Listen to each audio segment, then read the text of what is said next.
So, guys, welcome to Office Hours with Jay. And we're on episode 6, Christianity today. And I'm excited to listen to Liam talk about Christianity. And I'm going to turn it over to him to kind of give us where we're going to start, how we're going to finish today. But if you have not viewed our other episodes, they're all on first YouTube. It's been published yesterday. Our episode about our 401k retirement was posted to YouTube, Podbean, iHeart, Amazon, Apple, and Spotify. So check that out. And before I turn it over to Liam, hopefully you all can give us some feedback on what you're hearing. Let us know in the comments on YouTube. We'd love to know how the information that's getting cascaded to you resonates. If you'd like to hear some other things, let us know. But now I'm gonna turn it over to Liam. Liam, today's Christianity. So kind of give us a framework of the discussion. Where are you going to start, and where do you hope to land today? Because that's I know we can't do this in one episode. Yeah. Okay. So just first on to make sure it's clear, because we don't generally record the same day it's going up. So the episodes are always going to go up on Monday. So Yes, when you guys correct. are watching this, the previous one won't have been yesterday. But yeah, Absolutely. I'm trying to keep it consistently to Monday mornings, and then we just record wherever we can during the week. So for Christianity, so what I wanted to do, there was a request to talk about early Christianity, Christian origins. So what I'm going to try and do is first situate it into first century Judaism, and then walk through some of the formative developments in its first few centuries, the encounter with Hellenism and philosophy, the encounter with Rome and the political complications, the spread and fragmentation, and then the attempt to create a sort of orthodoxy out of it. One of the things that I think is that I've always found fascinating about this topic, and I mean, there's an entire bookcase on Christian origins because it's always fascinated me. This is a fun point of trivia. My mother's family was Catholic, and she really wanted to go to a Catholic school when she was a kid, but she couldn't, so she put me into it. So I did 12 years of Catholic school, and she's very disappointed by how that turned out, but that's a separate discussion. That sounds like a Dr. Phil episode. Right. But I was fascinated by everything about it, really, and the fact that so many of the priests and brothers were willing to spend time after classes, teaching me bits of Greek and Latin, loaning me books out of their library. And I got really sucked in pretty early on into the early history of the church, the doctrinal disputes, and where it all came from, and was fascinated by the mix of influences that made it what it is. I think that some of the things that are most interesting about the earliest centuries of Christianity are really lost on contemporary audiences because so much of it has changed. The form that it evolved into really isn't there in the first, second centuries. It takes a while to take a recognizable shape with recognizable beliefs that we would today identify as Christian. A lot of people who called themselves Christian in the second century, Right. A believer would not call them Christian today at all, because their theology was wildly different. But that's kind of the thing that's most interesting to me is the dispute, all the different arguments. What does it mean? What does it mean to be Christian? What should we believe? That's the thing that sucked me in. I should give a kind of trigger warning / disclaimer on this. I have to discuss these things within the perspective of history and religious studies. So I'm not approaching it from a believer perspective, but you absolutely can look at this material as a believer, because it's simple enough to say, well, for example, all these different church councils that argued and took a vote and picked the right idea, well, they were inspired by God or angels to take those views to get the right one. So you can still have a faith in it without having to ignore the actual history behind it. And it's worth knowing that the kinds of things that get raised here, and it's true also when I talk about early Judaism or early Islam or anything else. These are things that are discussed widely in seminary. There's nothing I'm going to raise here that would be shocking to somebody who went through seminary to enter, like, I don't know, like one of the mainline Protestant or Catholic ministry, like to, but it doesn't come up in church. People in your sermon, no one needs to hear about doctrinal disputes in the 2nd century, so it's not really relevant. But it's not something anybody runs away from either. I'm not taking some like radical anti-Christian kind of view on this. I'm discussing things absolutely the way that historians of Christianity within Christianity even itself are discussing these matters. And much of the material I draw from actually does come from people who are Christian. Got it. And so you made a distinction, or you added a caveat because you wanted to make sure, and it was a good call out. What is one thing so believers today might maybe argue or disagree with on something you just mentioned? So historical perspective versus today's believer. What's one thing that they might disagree on or not say, Yeah, the biggest ones are actually the hardest to square and really fall into the whole like mystery of faith kind of category, because the actual figure of Jesus is very different than the one that comes to us through scripture, and even more different than the one that comes to us through like Paul's letters and the development of theology, because Jesus lived and died as a Jew. And at no point was arguing for anything really different from that. If you're just looking at the lead controversial parts of the synoptic gospels, and by controversial I mean that scholars of early Christianity go through and look at the different sayings and whatnot and kind of like rate them, so to speak. This is most likely to have been said. This is most likely to have been added later. But even there, if you look at just the first 3 gospels, the synoptic gospels, there's really nothing that Jesus ever says or does that is in any way non-Jewish. I mean, he's talking only to a Jewish audience as a Jewish preacher. And that often throws people off. But there's a couple of things too that I can hit pretty early on that you'll see some interesting like moments there that come up, because the way that some of the material is taken later by Christians actually differs markedly from its origins. So I want to start a little bit with origins. I'm going to start in the first few minutes and talk a little bit about first century Judaism, like the context of Hellenistic Judaism into which our figure is going to be born. So sound fair? Let's do it. Let's launch it. Okay. Missile up, ready to go. Houston, we are a go. 3, 2, 1, go, Liam.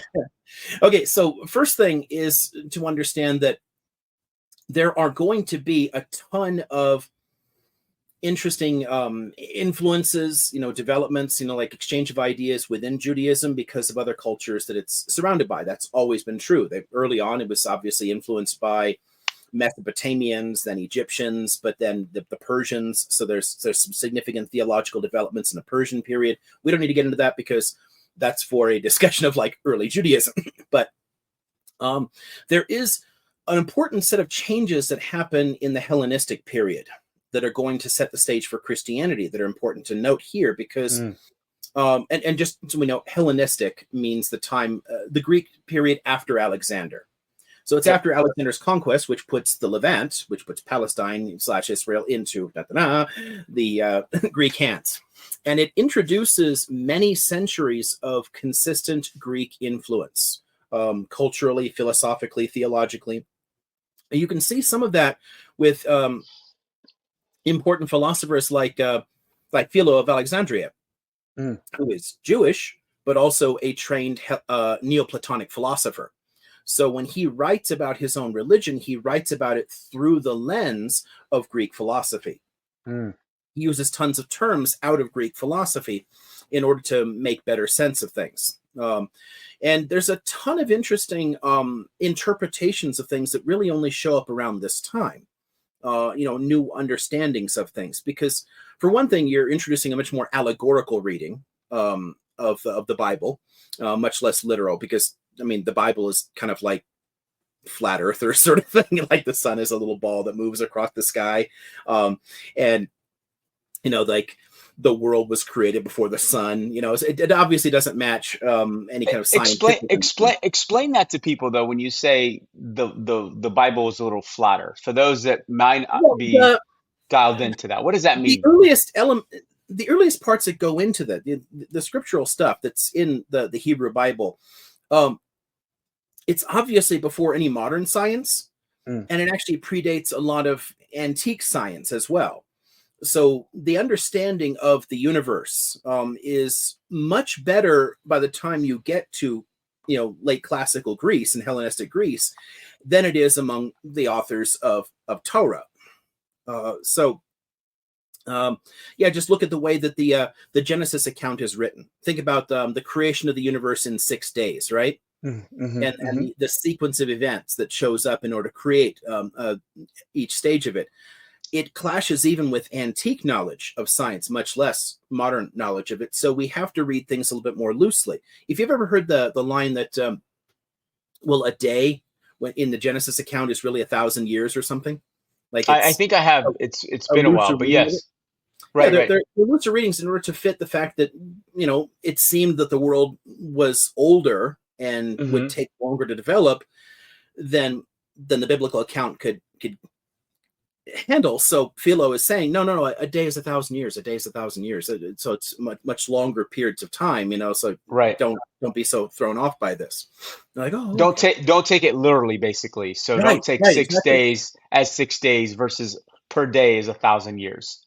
Right, exactly. Right. More allegorical readings of things rather than purely literal readings, which is something that all of the major religions of the world have had to go through in various ways in order to adapt to modern science. And one of the reasons that some of the flat earth or creationist type approaches to things are honestly harmful to the religion itself, because if your religion requires you to deny empirical evidence, then you're showing a kind of fragility in it, and people are going to start drifting away from that religion. It gets harder and harder to square it, to maintain your faith. But when the faiths evolve, when they roll with the punches, so to speak, this is one thing that the Catholics were terrible at early on, but finally figured out. I mean, as of the 1940s, the Vatican was like, we're totally fine with evolution by natural selection. That doesn't contradict the Bible at all, which literally speaking, it does. But I was going to say it does contradict, and most will tell you that's blasphemous in a way to say that. Would you agree that? Well, no, because the Catholics are that way, the Orthodox are that way, and most Protestant denominations have no problem with that. Anglicans, Lutherans. Interesting. They're all fine with evolution doctrinarily, because it's physically impossible to deny the evidence of it. So to maintain the faith, you have to find a new way of reading the texts, and this is why allegorical readings are so important. It's meant to, you can say, express it in a way that people could understand at the time without the science. So they're just ways of understanding a deeper truth, but aren't really intended to be literal. So Philo is important to push in that direction. Would believers today, though, argue against that, in the sense that evolution or the process of natural selection, believers today would argue no, that is to a certain extent blasphemous? Is that, even though you said that the Catholic Church, most Protestants might agree? Most do not. There are some Protestant churches that do, and that try to oppose the idea of evolution. Just like there are some movements inside Islam that do it, and a few other places. But it's not something at least the mainline denominations have done for a long time. And again, I would argue philosophically and anthropologically, it actually harms the faith itself to do that, because it's putting you at odds with observable reality, forcing you to deny observable reality in order to carry on. But anyway, that's a interesting philosophical conversation that people could get into in some way. Go carry on. For the allegorical stuff, I mean, this is an important step forward here because it introduces a level of philosophical complexity that Judaism actually sorely lacked.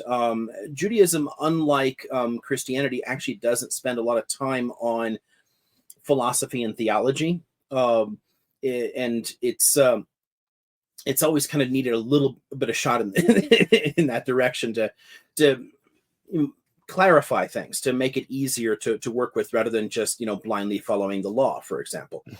So the philosophical interpretations here are useful, but they introduce a few things that Christians will later run with. For one thing, this concept of logos that comes out of the Greeks, that then allows Christians to reinterpret a portion of Genesis where God is talking, like, let us make man in our image. Oh, he's talking to his logos. He's talking to Jesus, the word of God, Right.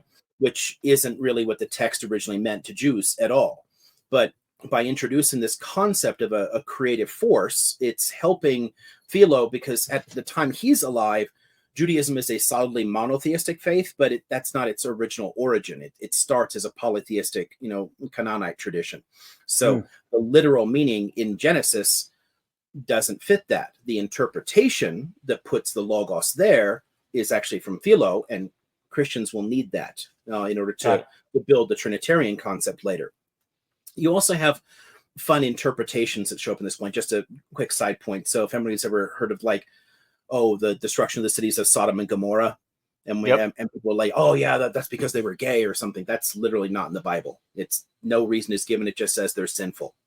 That interpretation is Philo's, because he lives in a time around Greek views of sexuality, which he found particularly scandalous. So, and I had never heard that, by the way. That's why Sodom and Gomorrah. I understood that because they were sinful, but not attributed to any specific characteristics. Yeah, it's actually the origin of the word sodomite in English, or sodomy, referring to illicit sex or gay sex. Right. Is connected to this destruction here, but that interpretation really doesn't show up until the Greek period. So you're reading things in a way that fits your own context, which is something that people have consistently done. But some of the things here are going to help the development of Christianity, and one really key one you have to deal with here relates to the construction of the Septuagint, which is a Greek translation of the Hebrew Bible. Because by this point, there are tons of Jews who no longer live in Judah. They live in different parts of the world. So Philo's living in Alexandria in Egypt, right. And he's growing. People are growing up in an entirely Greek-speaking environment, so they need access to their scriptures in a way that they can read them. And this project is sponsored by the Ptolemies, and supposedly involves a whole bunch of scholars, like 70 scholars, and it takes a while. But they make a number of decisions along the way that will have important consequences, and one of which super important for Christians.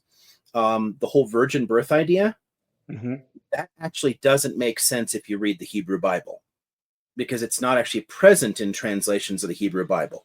Because the reference in Isaiah to a future savior being born is to an alma, a young woman. And the word young woman in the Hebrew or Aramaic there is only referring to age and sex, a youthful woman. It says nothing about her marital status, nothing about whether she's a virgin or not. It just means a young woman. But they chose the Greek word for maiden when they translated that alma into Greek, which creates then the idea of a virgin birth coming about. But that shows up in a Greek translation, but it's not actually present in the Hebrew text. Make sense there? It does, totally. Does it, because the interpretation is different, does it change the fact of the outcome? How do you mean? So young, Jesus born to a young woman versus someone of marital status, someone who is a virgin. Does it change the outcome? So young woman versus Mary, right? Is that change who? And I'm not sure if I'm making sense on this. Does it change the outcome of the birth of Jesus Christ? The interpretation.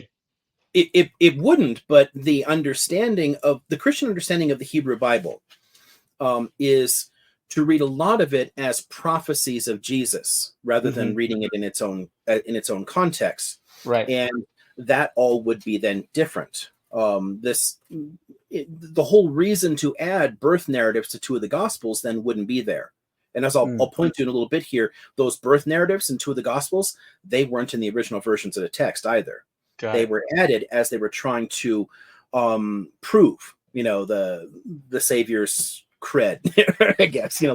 But you understood my question, right? Like, my question was I clear in what I was asking? Because you did answer it, but was it clear? Did we have to? I'm not sure, but I mean,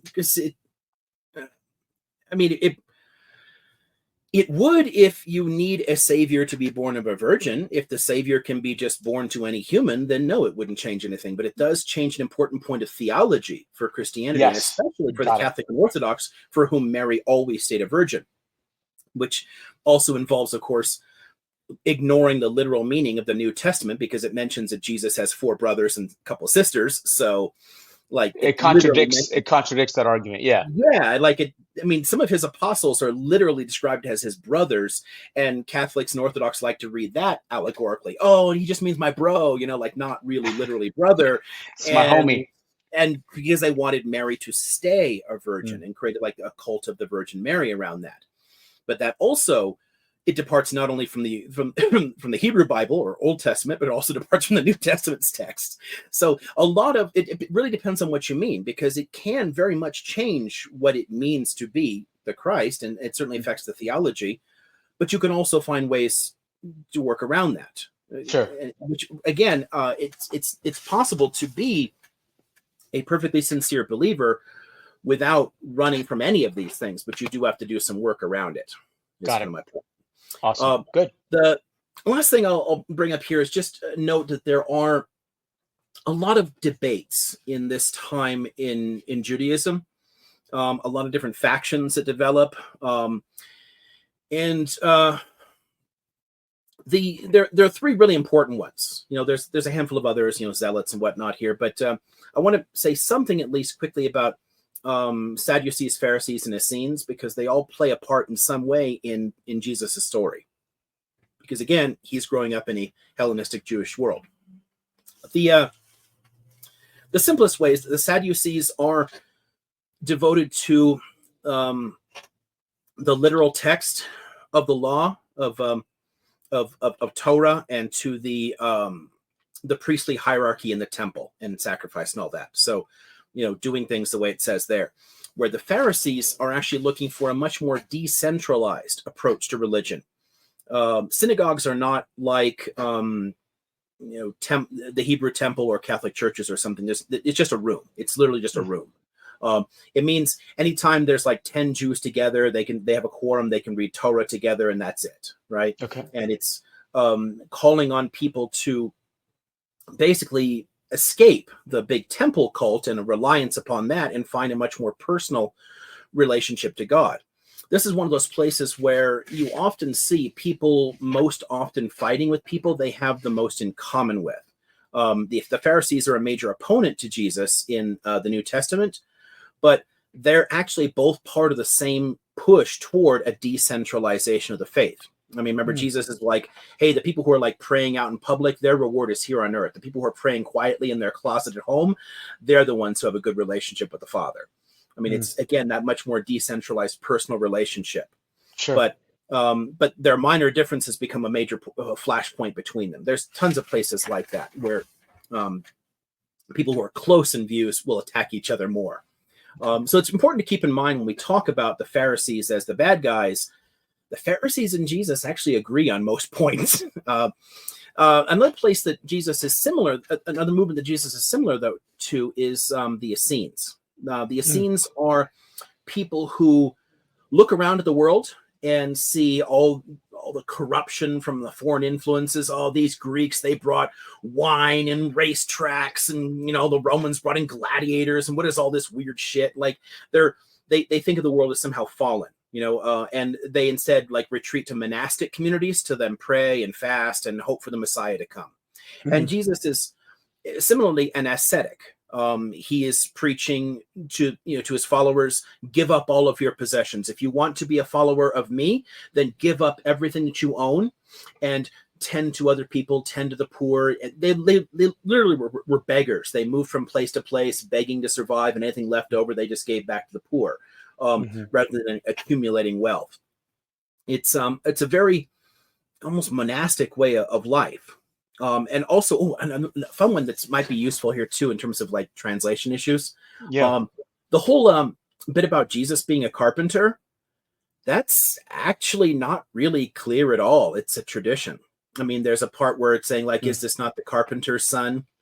And once more loosely in a different gospel, is this not the carpenter? But, but again, implication could still be the same. But the word there used, if you look at a translation from one culture to the next, from an Aramaic speaking context, which would be his, to a Greek context, which would be the literary language in which the gospels were put down. If you use the Aramaic word there, the Aramaic word for a builder is also a word for a teacher. And given what he's doing for a living, it makes a lot more sense to understand Jesus as a rabbi than a carpenter, because that would be the person who would get your attention. You would come and listen to him because he has studied the law and he knows how to preach about it. So you've got here an itinerant rabbi moving around with his disciples and, and preaching a kind of like, personal renewal, kind of apocalyptic understanding of the faith. So it fits the context a lot more if we understand him as a teacher. And it would make sense from in the latter, that the fact that he was a person of that was teaching versus the carpenter's son. But why that reference? Exactly. Which would be expected to, a carpenter's son would be expected to be a carpenter. Right. Another one too that, and honestly, some of the non-canonical literature, things that didn't make it into the Bible, do make it clearer in terms of context that Jesus would have been married with kids, because that would have been normally expected for a 30-year-old in the first century. Sure. Especially even younger. Right. Yeah, exactly. But he's 30 at the start of his ministry. So the idea that he's completely single doesn't make as much sense, especially when you have him calling to his disciples and saying, leave your family. You have to leave behind your wife and your kids and follow me. So he's calling upon them to do something that, in context, he may well have done himself. Sure. So it also fits there too. I mean, again, this is where trying to read and find the actual person at the center of this does bring up certain theological questions for people. I want to go back to that point around what you said, the carpenter's son. And so in that reference, they're referring to Jesus as the carpenter's son, or are they referring to Jesus as the carpenter? So can you clarify that for the audience? Because when I hear that, carpenter's son, I automatically assume they're talking about Joseph, his father, right? In the real world, right? Not God Almighty. Right. So carpenter's son referring to Joseph, could that be just a reference they use to describe who he was, and later in Greek interpretation as a teacher? Well, sort of. It's the trick here is, if you're taking and after the fact writing things down, remind you the Gospels are written long after his death by people who didn't know him directly, and they're writing in Greek, in a Greek context. The Gospel accounts are not actually written by apostles.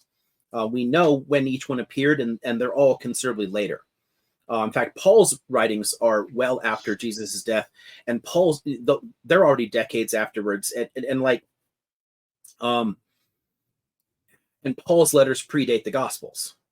So the way I tend to look at this, and the way a number of other scholars look at this, is that the word for a teacher, because it has this dual meaning, ends up being read as builder. And then when they write the story, they make him a builder's son, a carpenter's son, as opposed to perhaps the son of a rabbi. Right. So he and Joseph may have been teachers, and instead were given, a very different life. And there may also be, and this has been postulated many times, a theological reason to do that, because it pulls him further out of that Jewish context per se, and makes him just an ordinary working class bloke, rather than a rabbi in a different religion. So there may be a theological rationale for that, especially since by the time the Gospels are being written, because Christianity is spreading in the Roman world, which we'll talk about in a moment here, there is a reason to kind of downplay Rome's negative role in all of these events, because you can't go around saying, hey, do you know what? Did you know that you guys are evil? But, oh, by the way, join my religion. It's hard to go around bashing somebody's identity, and the Romans are the bad guys in the story. Sure. But they can't really be in the Gospels, so it gets shifted to the Jews, which is why get things like, let his blood be upon us and upon our descendants, the Jewish crowd shouts, it shifts it onto like the Jews are all bad and the Jews killed Jesus. Right. So there is a theological reason, a rationale to distinguish between them, and making him just a carpenter is a lot easier than in that way than to make him a Jewish rabbi, if you're trying to say the Jews were the bad guys. Got it. Yeah, that makes sense. Thank you. Continue, sir. Okay, so in terms of origins, I don't need to say too much about Jesus himself, especially since, again, a lot of the accounts are written later and there's a lot of dispute there. I'm not going to spend a lot of time arguing over those interpretations, but mind you, there's a lot of disagreement on who he is and his character in the writings of the first few centuries. I mean, hell, there's even a whole set of documents that make Jesus gay. I mean, there's a whole bunch of different ways of looking at this stuff. I mean, but none of this stuff really matters at all, because all these things are written well after the fact, and they're all just inserting biographical details that kind of fit their own theology, which is what people did in the ancient world. We aren't yet at a time when people wrote things expecting them to be literal and true, like factually true. They were always true theologically or mythically. Ancient writings don't work the way we tend to expect in the modern world, because a lot of our perspectives don't start getting shaped until the early Middle Ages, when there's this desire for accuracy and getting things right. You'll see this in a moment when I mention that there's 19 Gospels that we know of, and they have wildly different views. I imagine. But Jesus himself. So obviously Jesus isn't his name. That comes to us through several different languages, but Yeshu ben Yosef, right? So Yeshu, son of Yosef, or Joshua, son of Joseph, right? So if it went straight from the Aramaic context to English, we'd call him our Lord and Savior Joshua, which doesn't have the same ring. Right, true. But there's, to show at least something of the dispute that will develop later, because both the Gospels and Talmud are written after this period. They're pulled together afterwards, and they both reflect some of the split between the two communities and the growing antipathy between them.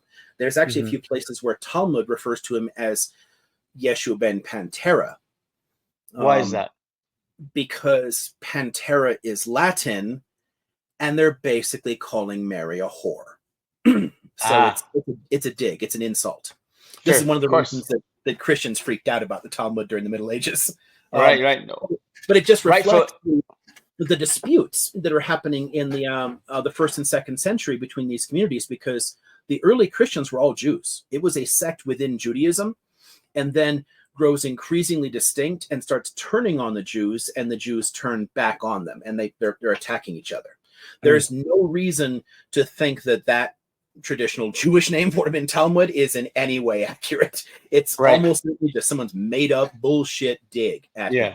You want to say his mother's a virgin, right? Well, I think that she was actually a So someone was resentful in that moment. Yeah, exactly.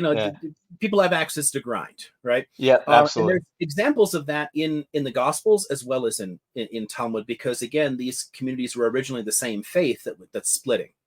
Jesus's actual teachings, as they come down to us through the Gospels, really don't stand out a whole lot from first century Judaism, though. He really does fit his context very well.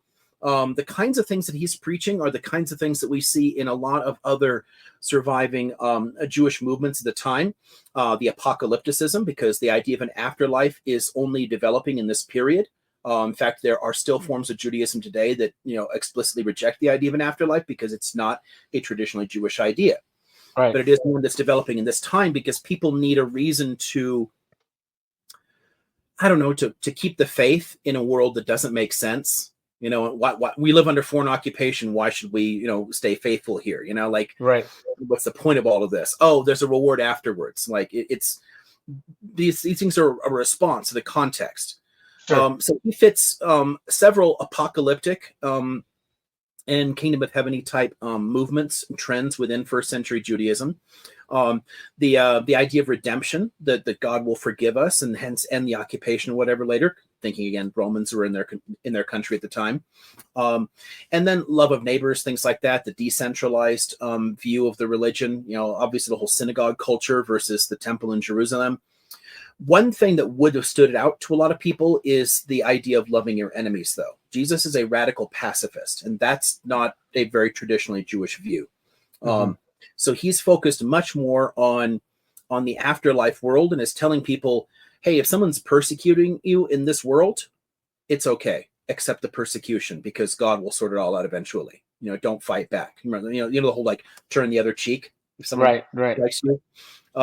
Jesus is very much a radical pacifist, and that at least would have been somewhat distinctive. But most of his views fit, and we should remember that there were a lot of other religious reform movements like this, a whole bunch of other apocalyptic strains within Judaism at the time. One of which you will have heard of. You know John the Baptist, right? Yeah, absolutely. John the Baptist had his own followers, didn't he? Mm-hmm. Before Jesus found him, right? Right. That religion continues, and it actually still exists today. It's one of very few of those religions to actually survive antiquity. Where does it exist globally for us? The Mandean religion has historically only been in like southern Iraq, but since a lot of the conflicts of the later 20th century, they've scattered out. So there are small Mandean communities in places like Australia or whatever. The danger here, though, of course, is a community already that was so small. I mean, I think there was only like 30 or 40,000 of them at the time of the wars that breaking out there. Right. Once they start scattering around, it gets even harder to maintain the faith. But it does go back into the first century. Got it. There were a lot of different faiths like this is the point. So we shouldn't think that there's something super unique about the preaching of reform, but it's where it's going to go and how it's going to develop to make Christianity really distinct and interesting. The idea of the trial of Jesus. So we got to throw the Romans into this, right? Yep. And the problem with this is that the gospel accounts try to make Pontius Pilate seem very conflicted about this. That it's all a matter of like the Jewish elites drag him before it. It's that like the Jewish elite don't like him, and they're trying to get the Romans to do their dirty work and get rid of him. And that's what we've learned, right? What was that? I said that's what we've learned throughout our lifetime is that Pompus was conflicted, right? He didn't know what decision to make. He doesn't want to do this, that he ends up deciding this is an innocent man, but you wanted me to put him to death, so I'll do it, but I wash my hands of this man's blood. I didn't do it. You did it. Right. Basically, again, blaming the Jews for it. The biggest problem with that empirically is that throughout the Gospels, Jesus breaks no Torah laws. So there's no way for the Jews to actually approach him like through the law. They'd have to be just making shit up, which we don't see. They're just calling him out for some violations, but there aren't any. At least none are recorded. And given that all of this is taking place during the high holiday season, if the Sanhedrin met during the high holidays, they would be breaking Torah law. So it kind of like, I mean, you can say, well, that's the point. The Jews are bad. Jews are bad. I'm like, okay, so if you want to take the Mel Gibson line, Jews are bad, then that's a whole different issue. But beyond that, it does introduce certain questions. And those questions get much sharper when you introduce the Romans into it, because we know a lot about how they ran things, right? So let's think about what it means to be the Messiah, because the Christian understanding of Messiah is actually very different from the Mashiach concept in Judaism, which is of an earthly reformer sent by God to fix things here, to do a specific task on earth, which means that there's a whole bunch of messiahs mentioned in the Bible. I mean, they're not even all Jewish. I mean, Cyrus the Great, the Persian emperor, is called a messiah in the Bible. So it doesn't mean like God's son or something like that. It isn't a solitary thing. From the Romans would have understood the Jews that they occupied, and if somebody's going around calling somebody the Messiah, what it means in context is somebody who is going to overthrow foreign occupation and restore the independent kingdom. Because not all the Torah really applies without an independent kingdom in the hill country. So this would be, from a Roman legal perspective, sedition and treason. So, if he didn't deny that, there's a problem. And this is where there is an interesting part in that whole scene in the Gospels about the trials and all that. It's like, Right. Are you the Messiah? And Jesus is very cagey about this. Well, what do you say that I am? But he doesn't deny it. He never denies being the Messiah. If he's not denying it and he has followers calling him the Messiah, then from a Roman perspective, he is guilty of treason. And crucifixion, this is something we also have lost in terms of our context, but we understand in Roman history, is used for crimes against the state. So somebody who steals a loaf of bread isn't going to get crucified. Somebody who steals from the government can get crucified. It's specifically for, treason, sedition, those kind of crimes. So having a crucifixion makes sense if he is understood as a Messiah, and the Romans know what that word means at the time. Got it. And so can I come back for a second? There tends to be this argument and blame toward the Jewish community of killing Jesus, right? And the decision, not literally kill, but choosing between him and I think it was Barnabas, right? You get to choose the criminal who has done horrible harm to your The murder community. rapist. Yeah. Exactly. Or the man who calls himself the Messiah, Jesus Christ. Right. Who do you choose to release? And ultimately, they choose the man that's done murder, rape, and so that seems to be the reason a lot of folks would say that's why they blame the Jewish community for his killing. Which is the point of the passage, yeah. Right, and so and this is where, in terms of critical scholarship, it's very difficult to take that scene seriously as something that would have happened. Because if Jesus is a teacher, he's a rabbi, and if he's broken no Jewish laws, and if being Messiah is not understood as some kind of divine status, which the Christians later give it, then it makes no sense for Jews to say, well, he's calling himself the Messiah, he's bad, we want him dead, because a bunch of kings were called messiahs. King Josiah was a messiah. There's a whole, it's not a problematic term in Judaism. And a whole bunch of people after that point have been called messiahs, all the way up to the present, in fact. And that's never been problematic for Jews, because Messiah doesn't mean son of God in a kind of theological sense to Jews at all. So why invoke that storyline then? So for our audience who's listening and this is what I've learned my entire life, why invoke that argument that the Jewish community killed? Is that at the time the Gospels are being written, the faith is spreading outside of Judaism. It's spreading entirely among the Gentile population of the Roman Empire. So if you're going around saying, hi, Roman citizen, would you like to join my religion where your government murdered my God? It doesn't work as well as saying, hi, fellow Roman citizen, those evil Jews killed God. Would you like to join my religion? It doesn't work. When Judaism was still a sect, when Christianity was still a sect in Judaism, an idea like this wouldn't be necessary. By the time you're 50, 60 years down the line and you're writing the Gospels, the cult of Jesus in Jerusalem is dying out because the world didn't end. So they had to think, well, maybe he wasn't going to bring this about through some kind of death kind of sacrifice thing. So they just drifted back to being Jews, right? And the faith is spreading actively among people with no exposure to Judaism, who aren't Jewish, who don't know Judaism at all. So it's easier to say this small tribal sect in an area you barely heard of are the bad guys, and not us collectively in our government. Got it. Thank you. It does serve an important political purpose at the time. Theologically, it is the basis for 2,000 years of violence towards Jews, though. So it ends up being a very problematic idea long term. The understanding, though, that the faiths are different is something that the Romans were well aware of. So there's one way you can look at this too, because a lot of people talk about early Christian persecutions, and they do exist. I use a number of sources, primary sources of martyr accounts in classes. But the way it works in general is that the Romans themselves do not have any official view on Christianity and don't persecute it until the 3rd century. The first 2 centuries are better understood as a time of benign neglect. And there's one place where there is a source of conflict that shows up, and you end up with persecutions, but they tend to happen more on the local level.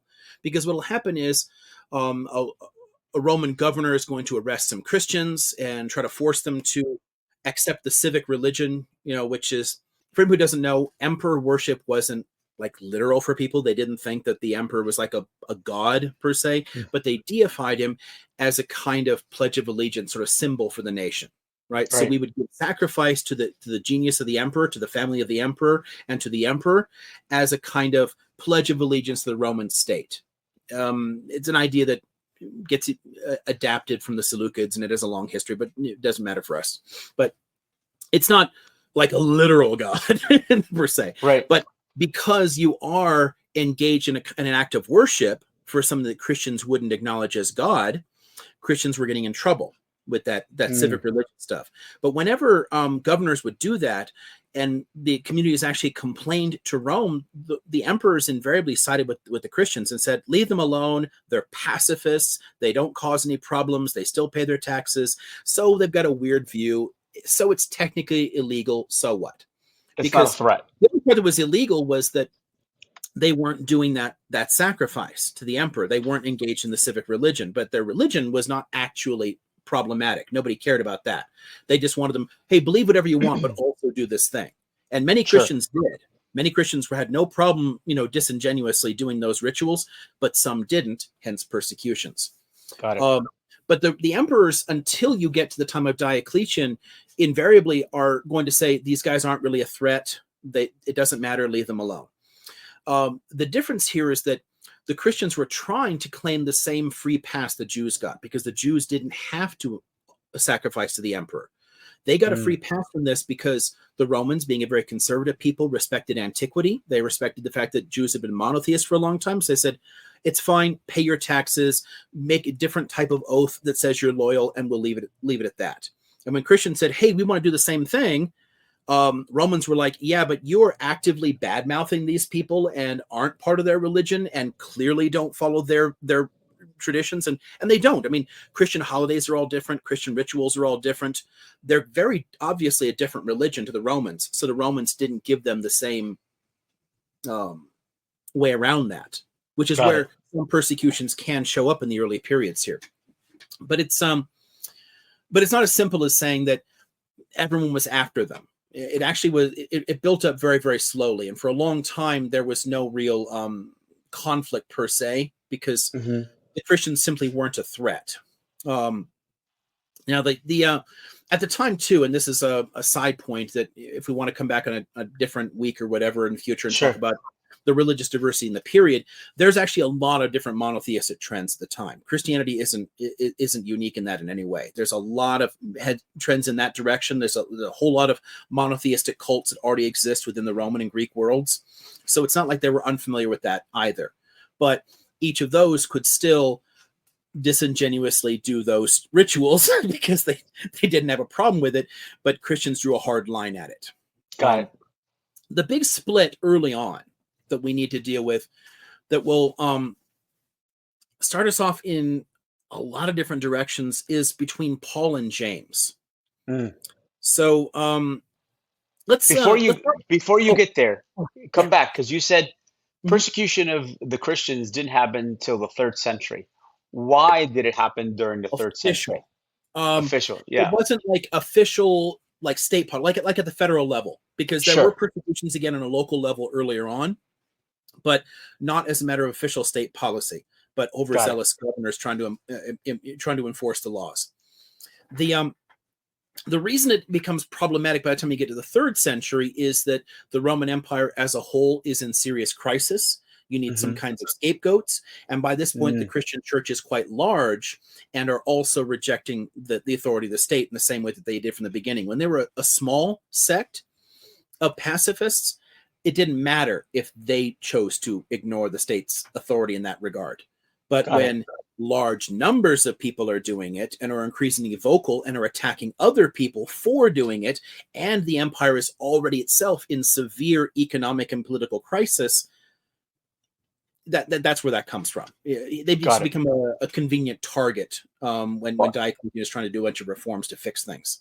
Sure. And there's a risk of the population growing, I would assume, in that. Well, As you said, it had grown considerably by that point yeah, already, and was going to right, continue to grow. right, But the fact that the empire was close to collapse already by that point is the main issue here. It's really just a response to the political and economic crises. got it. So back to Paul and James. Go for it. Okay, so Paul and James.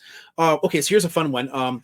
But again, apologies to Catholics and Orthodox who are watching this, but James is one of the brothers of Jesus, at least according to the Koine text of the Yeah, Greek. and if you're listening, he's giving you a lot of caveats here so that there's no insult. He's giving you historical context. So bear that in mind. Because obviously people can read it however they want, but Exactly. the literal Greek text identifies brothers, and he has brothers who are in his apostles, and one of those is James.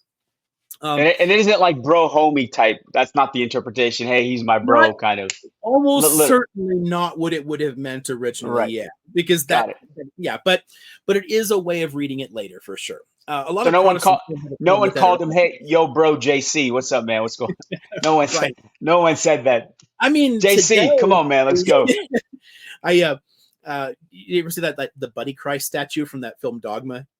No. It's like, is that with Matt Damon? I've seen the movie, but I forget that particular.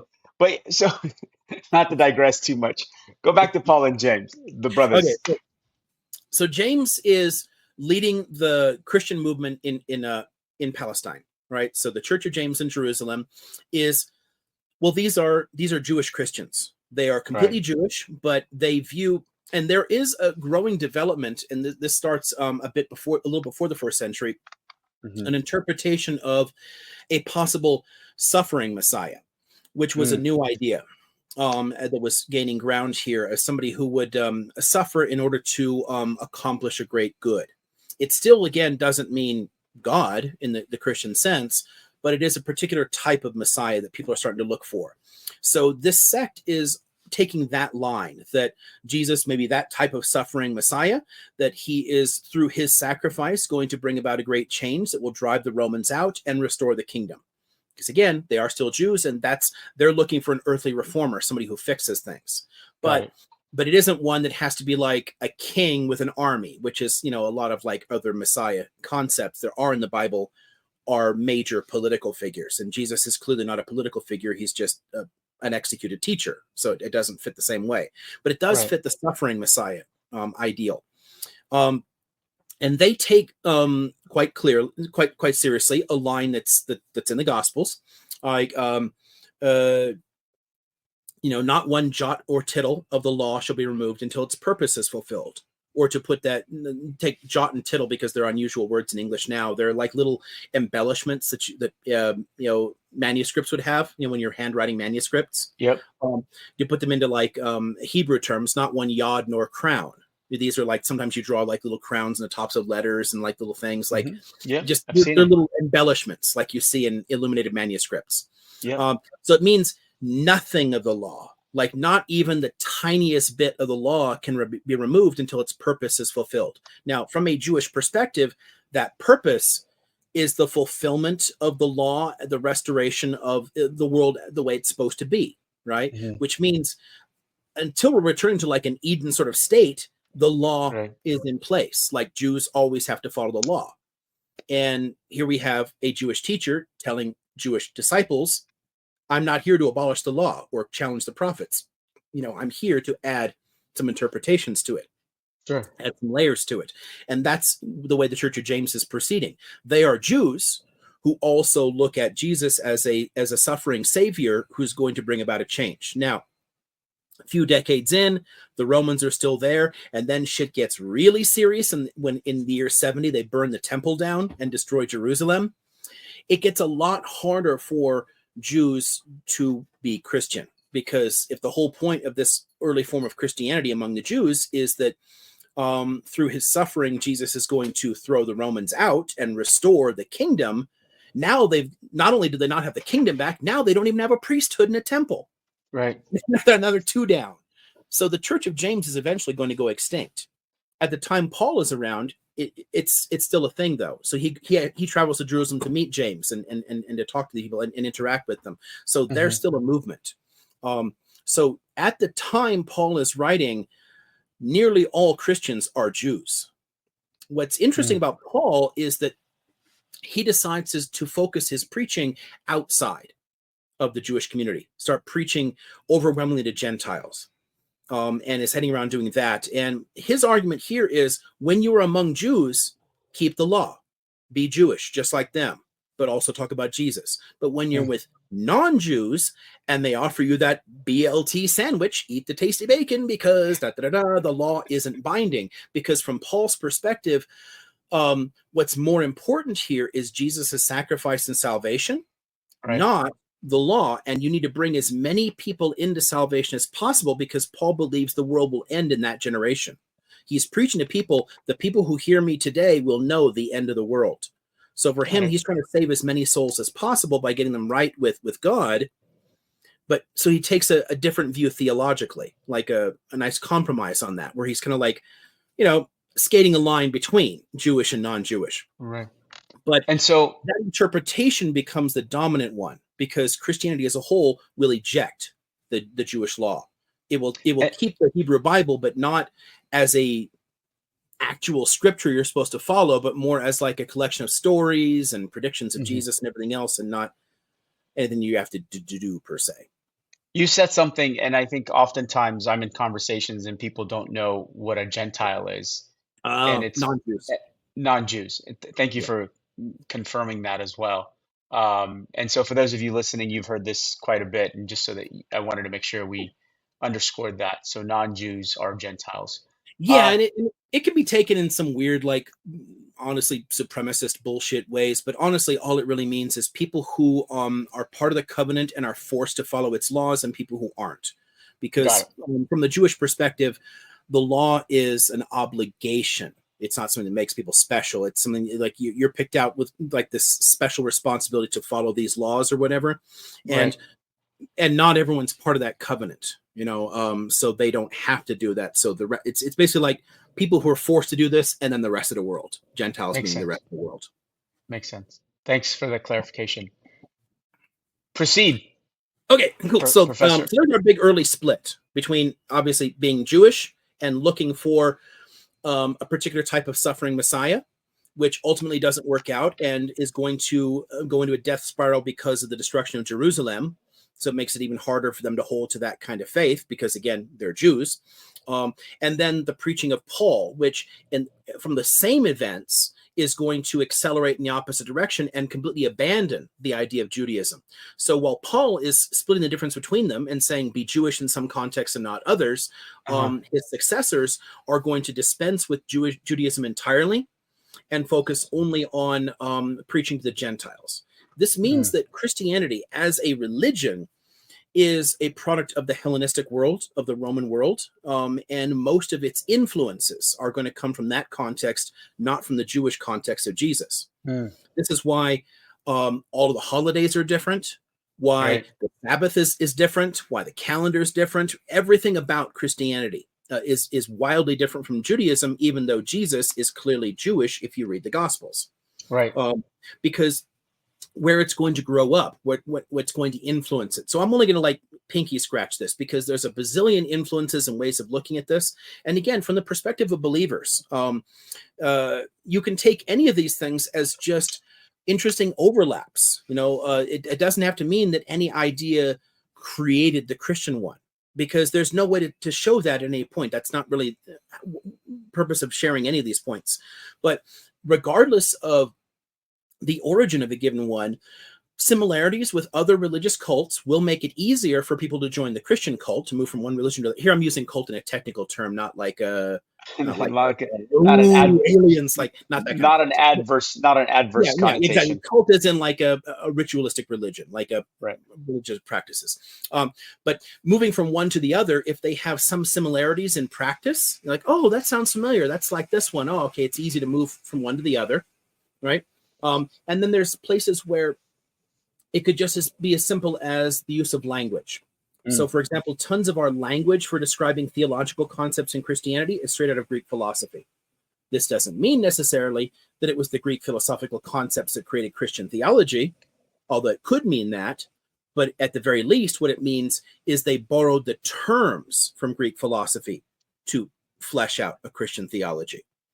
So you can still you can interpret this in various ways. You can take very much the materialistic line of direct syncretic development of religions, where things influence one another and humans create all religions, or you can take this as divine inspiration and God's plans, and we're just like there's certain similarities that made it easier for people to move into one, and there's just certain language we chose to write about things that makes sense, like, only because of the context, but doesn't mean that that's where they got the idea. So again, you can take it in different ways, but I'm just going to give a handful of tiny examples, right? Yeah, go for it. Okay, one really simple one to start with is a ritual one, just to set the stage, right? Y'all listening? Take so notes. 5 of them. No, I'm just telling the audience there's 5 of them. I'm talking to a virtual audience. 5 of 5 examples. Wait, you're going to go through. You're going to go through each one. So I'm just telling them to take notes on what you're going to talk about. Go for it. If I said that, I didn't catch it, but I'll give only 5 now. make it easy. Okay, so first, as a nice simple one. So we're all familiar with the Eucharist. Yeah. Right. So the bread and wine bit, right? In Catholic and Orthodox churches is the literal sacrament of transubstantiation. It's a literal transformation. Or if you're in a Protestant church, then it's figurative. It's like a metaphor or something. It's not literal, but it's still, you're doing it. It's a ritual, and it comes from the Last Supper thing. Which again, in context, if you read the New Testament through Jewish eyes, then it's a Passover Seder, because that would be the time period that it's happening in. But the Last Supper has him saying things like, this is my body, this is my blood, like eat this, drink this in remembrance of me. Right. A Jewish audience is reading this or writing this or hearing this. It's the height of blasphemy, because if you know anything about kosher laws, Jews are forbidden from consuming blood at all. Like even from kosher animals, blood has to be drained completely, which is why certain organs, like liver, cannot be made kosher because it has too much blood in it. All blood gets drained out. Jews cannot consume blood, even from kosher animals. And obviously a human body is not a kosher animal. So you couldn't consume any part of it. So this kind of like cannibalistic, vampiristic sort of ideal that's present in that, or at least that's how Jews would hear this, like, what is this? This is nonsense. But within a Hellenistic perspective, it will make sense. And I'll give you a parallel in one of the examples I'll give you of other people. There are other religions that did something similar, but Judaism did not. Even though he's speaking metaphorically, it's again, whether that he's speaking metaphorically is a debate within Christianity. It's not one that Catholics or Orthodox think. For Catholics and Orthodox, he's not speaking metaphorically; he's speaking literally. Like and literally from my Mass, body, my blood. You're holding up the monstrance, and you got the little communion in there. They hold that, or they hold the communion wafer. They have to do that thing there. And there's the priest's magic, because priests pass on their magic from generation to generation when they get ordained, allows them to transform the wafer, the communion wafer, into the body of Christ, and you are literally taking the body of Christ into you. And it might not look like a human body, but that's the mystery. It's a good call out. It's a mystery. It's literally the sacrament of transubstantiation. It's like a literal dogmatic position within those faiths. Protestants take it as symbolic, but even there, the symbolism wouldn't work for Jews. It works for a non-Jewish audience for sure. But Jews would read it very much in blasphemous ways.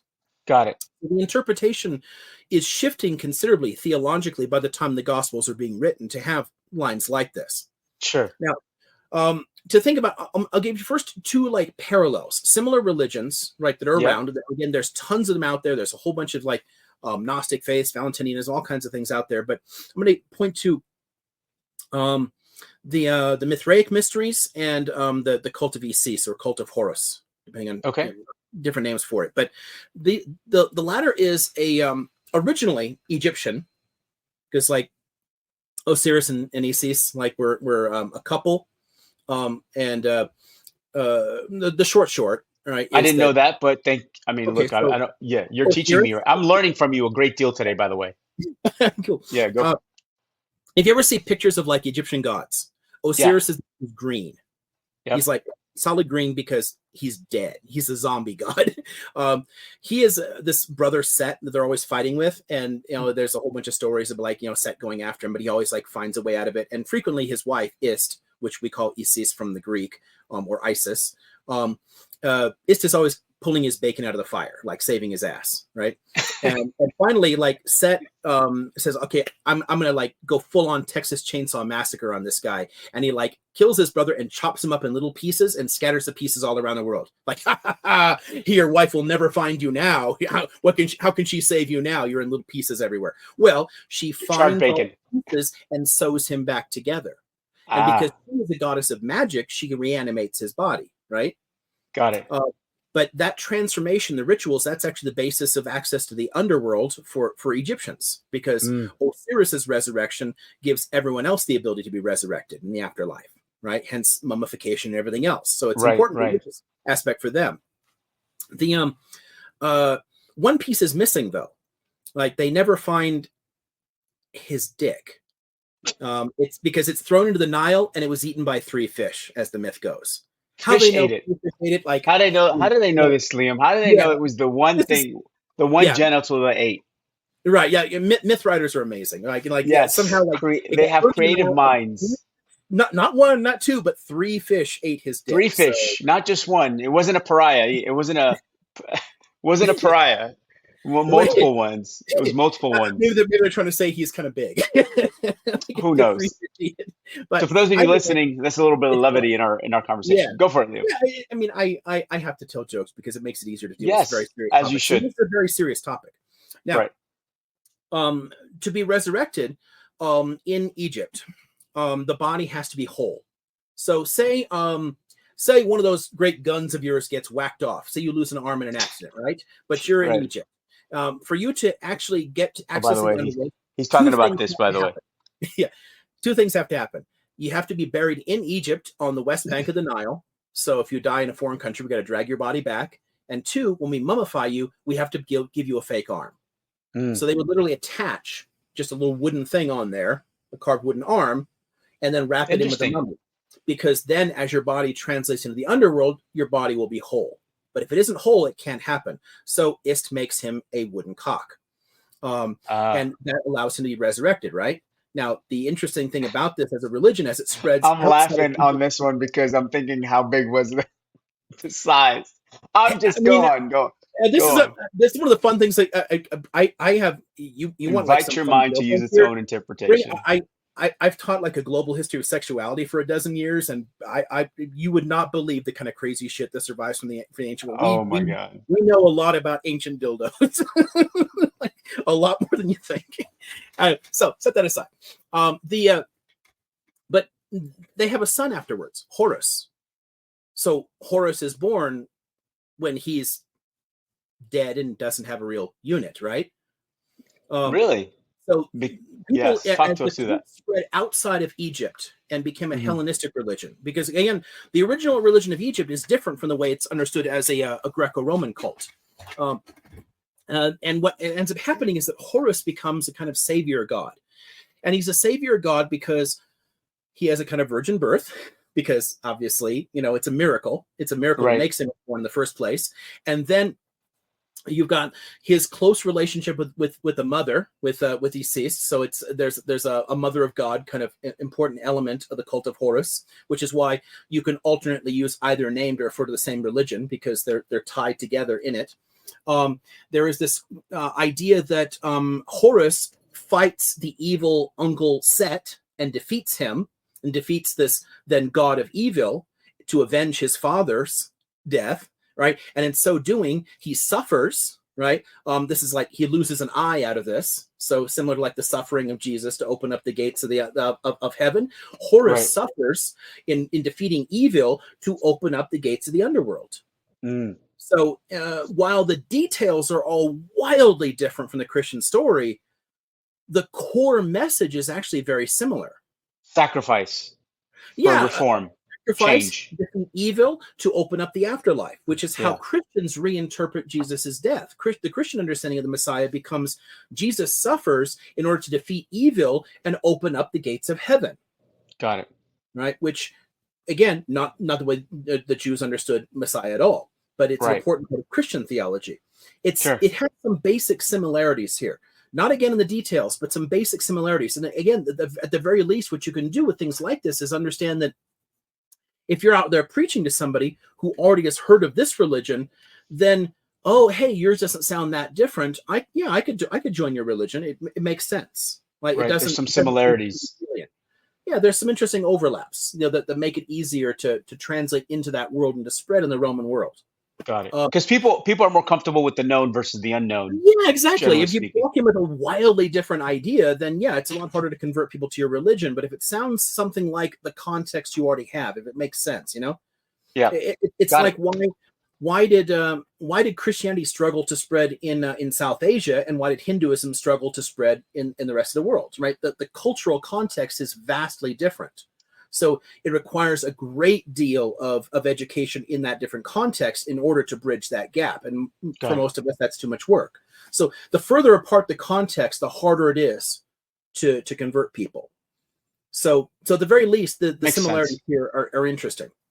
Yep. Now, one thing that's important about a lot of these different religions that exist at this time is that they're often what we call today mystery cults. They're not scriptural religions. They don't have a book. You can't go to Barnes and Noble and buy a copy of the book. You get initiated in, and you go through different levels, right? You learn different revelations along the way, picking up different things. And it's focused a lot more than on these common ritual bonds that bring the communities together. And because they're membership organizations, they can turn people down. So Jamal, I hear you want to join the Mithraic Mysteries. So tell me, who are your parents? What do you make for a living?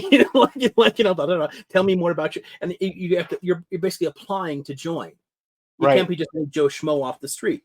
So did status matter then when Yes. So status was significant in this case? Status was significant in a lot of mystery cults, which is why a lot of ordinary people didn't have access to them. A lot of the your elite, you're kind of like your middle class and your elites, they're part of like philosophical traditions or mystery cults. Ordinary people had the literal gods, the much more simple things, Athena, Zeus, that kind of stuff, like which a lot of the elite had dispensed with and didn't take seriously.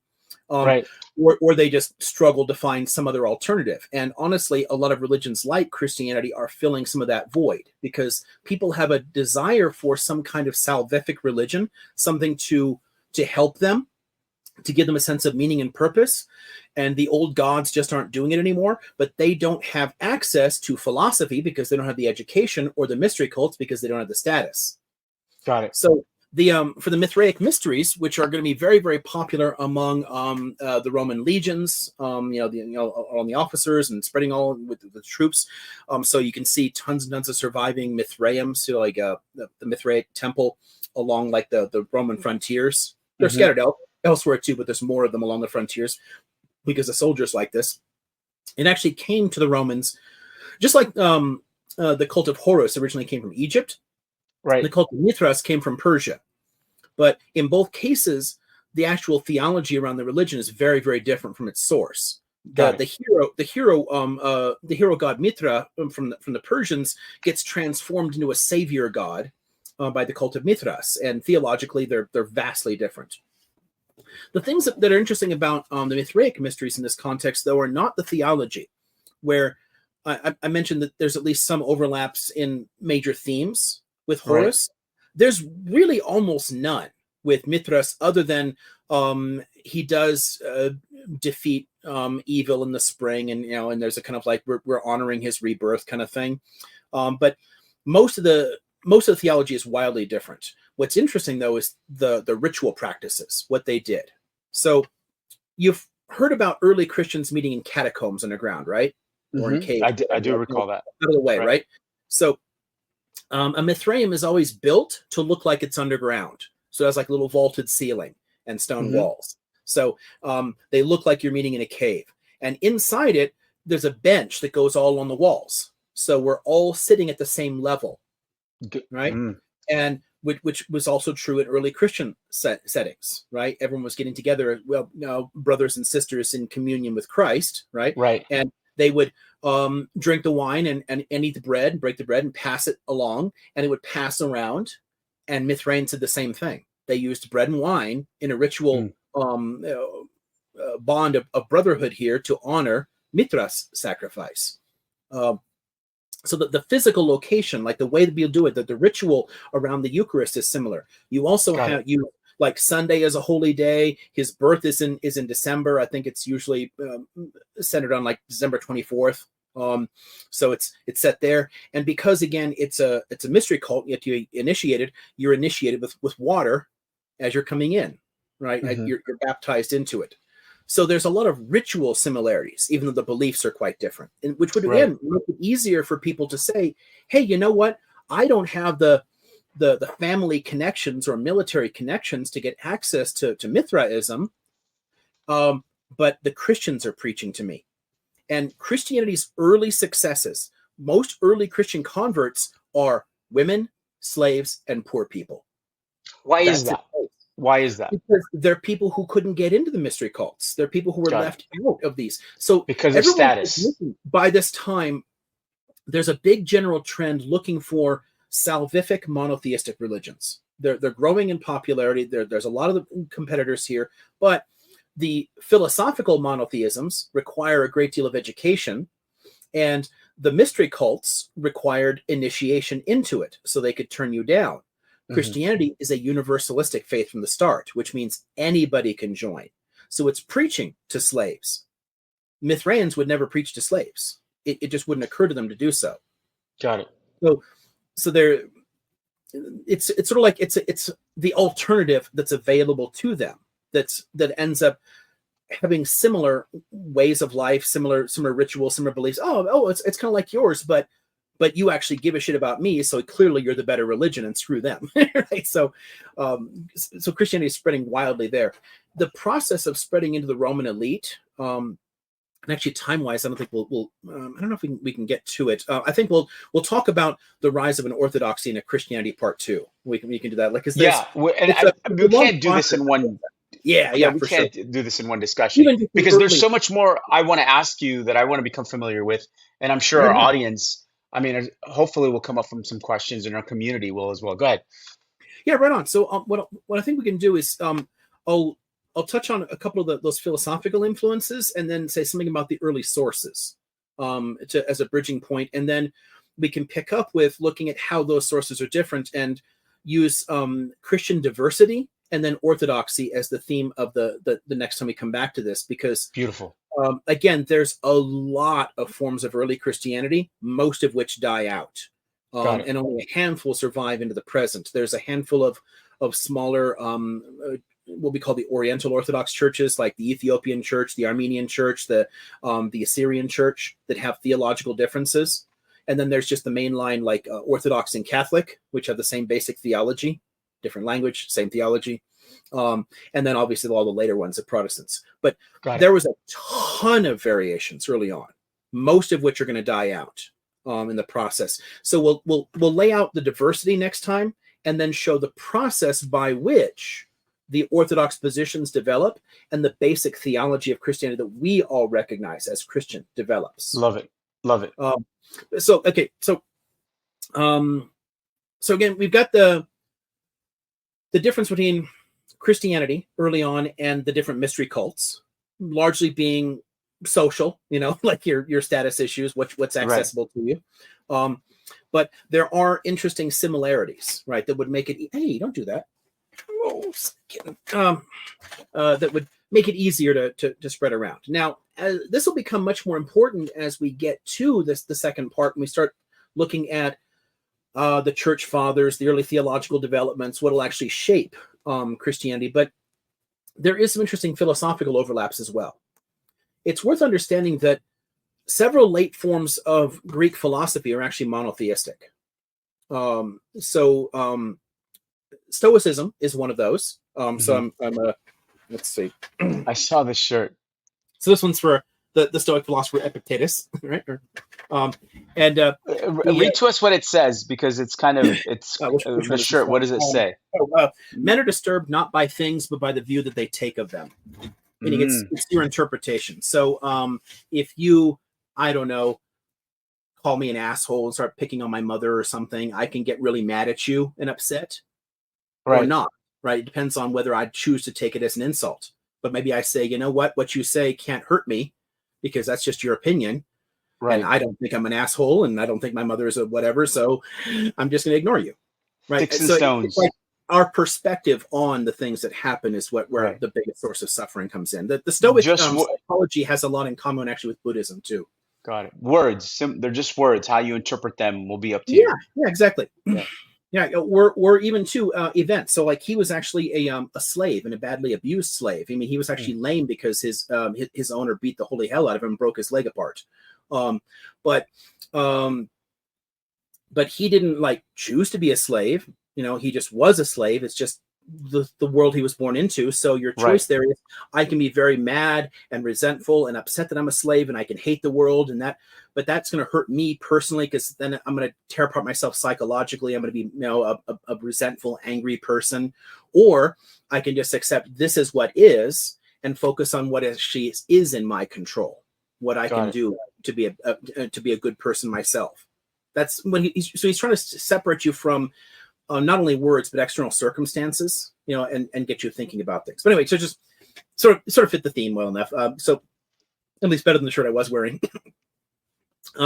The Stoics are interesting to early Christianity for one key reason. Later Stoics, like Epictetus, were actually monotheists. The earliest Stoics were actually materialists. But by the time, again, things are developing in the Hellenistic period. And again, there's more and more people interested in these kind of philosophical monotheisms, right? They're looking for salvific religions. And the Stoic God is a God of justice, who has a kind of like, he directs the natural world, right? Structures things in a particular way. So my goal is to find a way to live in harmony with the world as it is, like to live in harmony with the way that fate has decreed, because this is the world that God has created. But I can trust that God also has a sense of justice, right? That there's a dispensation of justice in the world. And while maybe it might seem that like some oppressive billionaire or dictator is doing terrible shit in the world, I can say, well, they'll get theirs in the end, because God will see that justice is done somehow. I can't do it, but God will see that happen. Make sense so far? So far, yep. That as a Jewish that is a concept of God makes no sense from a Jewish perspective. The Jewish God isn't that kind of God. It's the sense of like a God that you can find through reason and the order of nature, and there's a sense of like justice and goodness all tied up in it. But it's very recognizable as the Christian God, and there's also a sense of free will that's present in Stoicism that wouldn't be present in Judaism, which is also one of the reasons that it's not present in Islam. Although later Protestant Christianity also tosses it. But in many of the early forms of Christianity, especially among the Catholic and Orthodox, free will is a significant dogmatic position you have to take. God gave us free will.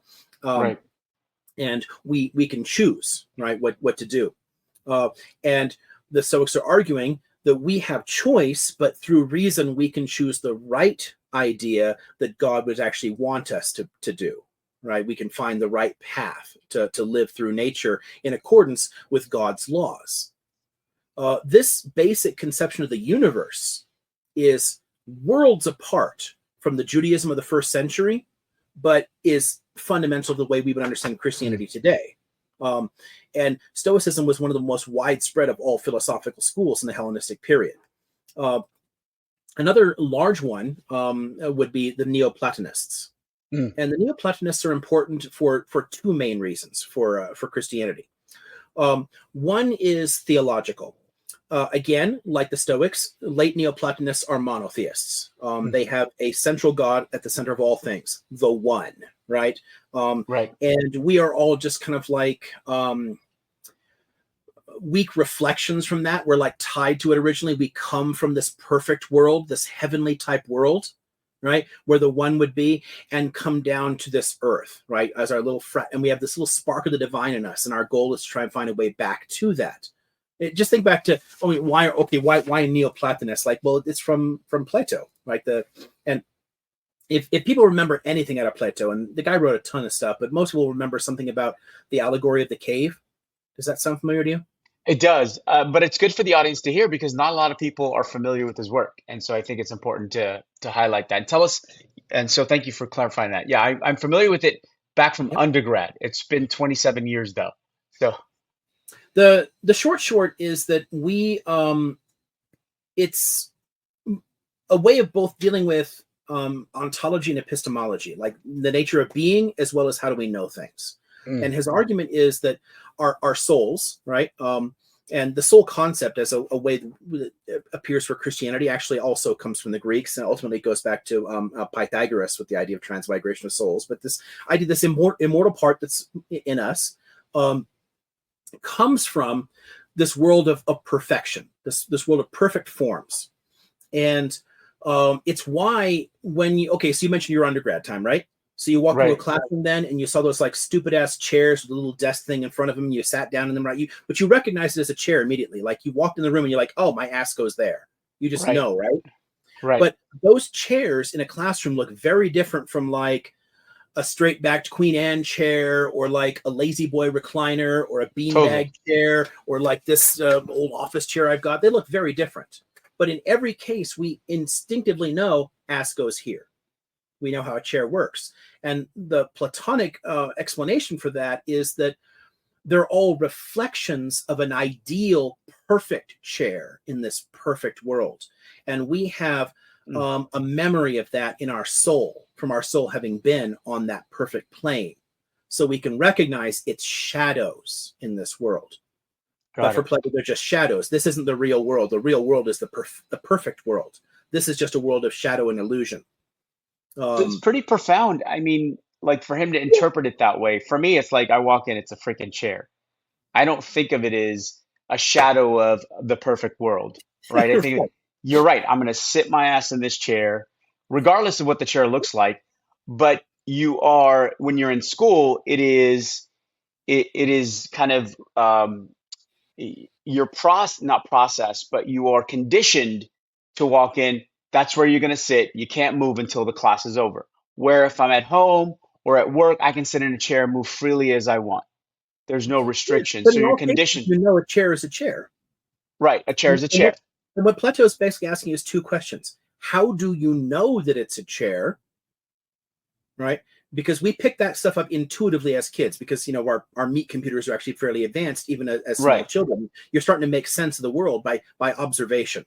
Right. Sure. But he's saying, well, we have to get that from somewhere, and it comes from this knowledge in our soul.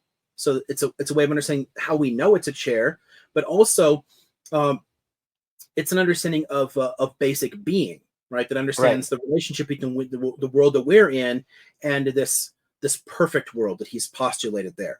And that world there might be recognizable to Christians as the kingdom of heaven. Right, this perfect world of the angels and God and all that we came from, you know, and then our soul, we were ensouled, and, you know, at birth, you know, and the baby pops out. But then this world is just a place to test us. But this isn't the real world. And Christians will tell you, we have to get to the kingdom of heaven. You want to go to heaven, so you got to be good, or do this, that, and the other thing, in order to then prove yourself worthy to return to this perfect world. Right. So this is just a passage to the perfect world. Yeah. Yeah. The idea that this world is the transitory world of illusions versus a perfect world is something we see in Christian theology as well as in Neoplatonism. Right? They overlap directly in that sense, that this world is sort of like transitory in that way. It's just we're passing through this material world here, that we're stuck in these little flesh prisons for now, like these little fleshy containers. But at some point, our spirit will break free of these fleshy containers and return to the perfect kingdom of heaven. That's an idea Neoplatonists also talked about in terms of our emanation returning to union with the One in this perfect world of forms. So Liam, where do we land on this? So for next time, we're at 135. So one last little piece there on Neoplatonism, and then I'm going to end on just discussing like the basic sources as a bridge to next time. So the last thing here that is important and a very simple one, right, and easy one to understand about Neoplatonism is setting aside any direct overlap in beliefs. It's the language that's most important, because a lot of early church fathers were trained Neoplatonic philosophers. So when they wrote about Christianity, they used terms from Greek philosophy to discuss ideas in Christian theology. So Christian theology has a basis in Greek philosophy. And again, you can take that as an inspiration from Greek philosophy, or as just, this is the vocabulary that lets us talk about these concepts that God is inspiring us to believe. Again, it doesn't matter between the two of those, but it's the same either way. They are borrowing those words. They're taking the words that were previously used in this philosophical context and giving them a Christian meaning. So there's a ton of like linguistic overlap in the Greek of the early church fathers that comes out of these philosophical schools, and particularly Neoplatonism. Okay, so the last thing I'll just point to there, and this will help us bridge into the diversity next time. So I'll give a short recap of this. We'll like you'll do a little bit each time to as our bridging point. Sure. And then again, next time we'll head off in discussion of the early diversity, and then how that diversity is winnowed down to the Christian forms that survive to the present. You got it. Awesome. Keep in mind here is there are a lot of letters. So like there's letters that we can attribute to Paul, but there's also other ones that we don't think Paul wrote, but they said Paul wrote. So there's a whole bunch of letters that are being passed around. There's also our 3 synoptic gospels and then John. So there's the 4 canonical gospels that make it in. And then Christians also use other sources like Flavius Josephus, like the Greek, the Roman Jewish historian, right? Yep. Who wrote that we're reading about right now. Yep. Yeah, so there's a lot of material like that the Christians generally use, but there's also tons of material that didn't make it in. And there's various reasons for that. There are at least 5 other Acts of the Apostles. There are at least 3 other apocalypses. We've got the one apocalypse of John that's in the Bible, the book of Revelation, but there are at least 3 others that have survived. There are at least 13 more epistles, and there are at least 15 other gospels. We have surviving in whole or in part 19 gospels, 4 of which make it into the New Testament. And they have wildly different theologies. So there are forms of Christianity where Jesus is completely human and adopted by God, sort of symbolically, and also forms of Christianity where the human part of Jesus doesn't exist at all, and God and the Christ is just a literal avatar of God, a purely divine force on earth. There are forms of Christianity where Judas is the good guy. You know, the Gospel of Judas actually gives a really interesting interpretation of how that works, because, you know, if you have the belief that Jesus has to die to forgive sins, right, then someone's got to turn him in, right? Someone's got to be the fall guy to let the Romans do this dirty work. So in the Gospel of Judas, Jesus turns to Judas and says, bro, I trust you. I need you to do this. I need you to do me a solid here. And everyone's going to hate you for this for all time, and your life is going to suck, but you'll prove yourself a true servant of God if you will turn me into the Romans so I can do this thing. Got it. Theologically makes a certain amount of sense. Right? You can kind of see. One person's sacrifice for the greater good. Right. Yeah. Like he has to sacrifice his reputation and do something he doesn't want to do, in order that Jesus can sacrifice himself to heal all of our sins, rather than Judas just being some random asshole that did something terrible that made it possible for Jesus to forgive. Put him in a different light, and clearly a clear passage to the perfect world, if that's the interpretation, or at least that, although not discussed, that could be the interpretation if you're taking those writings. Which is Like the Judas sacrificing his reputation to turn in Jesus, but ultimately the discussion between him and Jesus, then you have a free passage to the perfect word, to the afterlife. well, through Jesus' sacrifice, because that becomes an Right, important part of right, Christian theology, that Jesus' sacrifice opens up the gates of heaven, right? right. And gives us a way of like forgiving that original sin and everything else and getting into heaven. So Sure. um yeah, they often take wildly different views of things. There's a gospel of Mary Magdalene, there's a gospel of Thomas, there's a gospel of Peter. There's quite a few of these, and they can have wildly different views on what is important here. Um, some early forms of Christianity aren't even close to monotheistic. Many of them are actually explicitly dualistic. In fact, some of them set up the God of the Old Testament, the Jewish God, as an evil God, and the only real God is Christ. Right? There's the what survives in a lot of the early Christian canon is a lot of interesting arguments, innovations, new interpretations, different perspectives on what Jesus means. What is the Mm, nature of Christ, the nature of Christology, right? And that's the starting point we'll have next time, where we'll look at some awesome. of these differences here, because um, many of these things take a long time to go away. In fact, a number of major heresies, what the church will call heresies, survive well into the Middle Ages, right, as major forms of Christianity hidden in isolated parts of the world there, until eventually the church is powerful enough to crush them, right? But a lot of people don't want to let these things go. So that diversity is really important in understanding it. But there is going to be a distinct orthodoxy that develops, and that orthodoxy gives us what is recognizably Christian today. So many of the forms I'll talk about in the first half of when we do this next time, I don't know, a month or two or whatever, we wouldn't call them Christian at all today, but they clearly were in the first, second, third, fourth centuries Christians. Awesome. But they're going to break our understanding of Christianity. So in the second half of that time, I'll walk you through why and how our understanding of it develops to make the Christianity we can call Christian, I guess. Terrific. Well, thank you, Liam. And for those of you wondering, I have a specific time I have to eat. It's usually between 12 and 12:40. And so it's right about that time. And I'm actually having flatbread, pita bread, for those of you interested, and a little bit of eggs, four Oh, eggs fun. actually. So I have to eat because I ate in the morning already. Fun time. And what I ate in the morning, you want to hear what I ate in the morning before we conclude this? So I had Yeah. 4 slices of sourdough toast with butterscotch spread and sugar-free syrup to wake up to.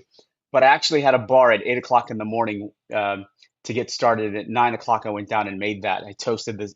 And so I have to eat like at least 3 times a day because when Mm-hmm. we read tonight, I won't eat probably till 9 or 10 o'clock at night. And so I have to teach tonight. I have to work. I have to train. And so I have to have a lot of meals in between. Oh, Liam, that's rough eating that late at night too. yeah, but it's healthy. My wife just does an amazing job of cooking healthy stuff at night for me, so I don't Yeah, okay. overeat. But Yeah, 'cause when we eat late at night, it is harder to digest without it doesn't packing on the settle gas. well.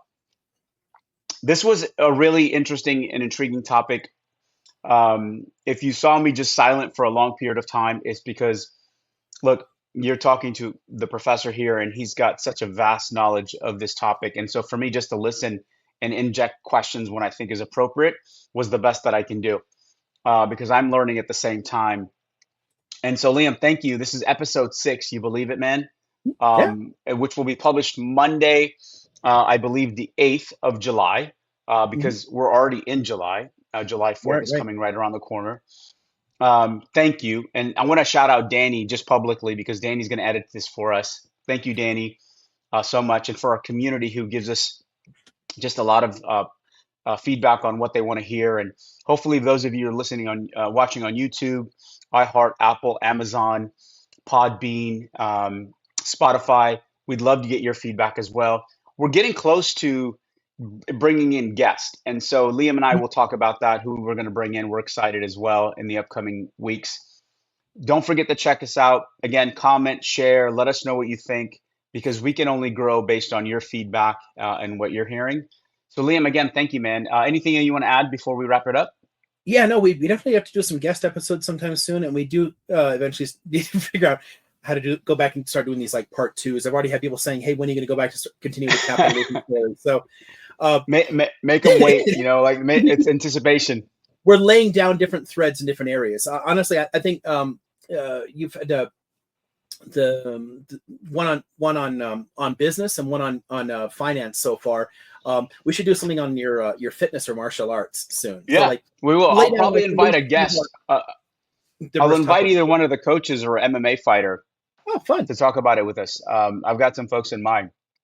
Yeah, right on. And a couple of plugs. Don't forget, Liam is on TikTok Live from 3 to whenever for office hours. So look out for him there. Hit him a follow.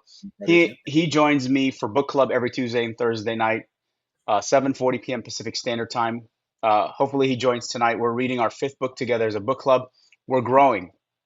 And so we appreciate all the support. I'm on TikTok live streaming that again. We're on our fifth book together.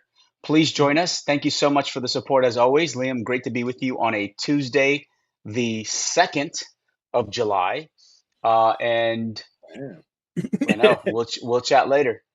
Stay healthy, stay active, stay safe, Have a good one. everybody.